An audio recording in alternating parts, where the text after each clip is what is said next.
Ақтау қаласының полиция басқармасының патрульдік полиция батальонының қызметтік саны штат бойынша 220, жеке құрамы күндізгі және түнгі жасақ 2 ауысымда қызмет атқарады. Және жаяу жасағымыз сағат 17:00-ден түнгі сағат 1 аралығында өздерінің қызметтерін атқарады.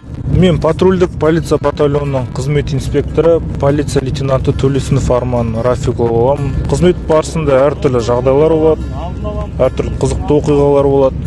Алайда біздің жаңа жасап жатқан қызметіміз оңай қызметтердің бірі емес. Сондықтан да төзімділік, сабырлылық, шыдамдылық, кейбір кезде азаматтармен келіспейтін бір жағдайлар болып отырады. Өзара соларға түсіндіре білу керек, олардың жағдайына кіре білу керек деген сияқты әртүрлі жағдайларда, дау шыққан жағдайларда солардың қызметкердің бойында осындай мінездер болу керек.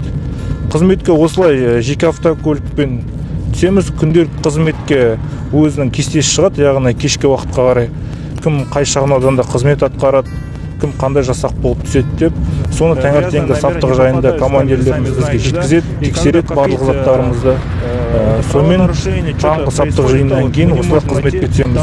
Өзімізге берілген шағын ауданды толықты патрульдеп шығып, ескертулер болса өзіміздің кезекші бөлімімізге баяндап, командирлерімізге баяндап, одан ары қарай қызметті жалғастырамыз. Жедел басқару орталығынан әртүрлі бізге шақыртулар түсіп жатады. Сол шақыртуларға уақытылы барып, жағдайды анықтап, көмек қажет болса, медициналық көмек қажет болса, қолымыздан келгенше көмектесуге тырысамыз. Османов Азрит Султанбек Серикович, 1994 года рождения. Работаю в полиции 2017 года.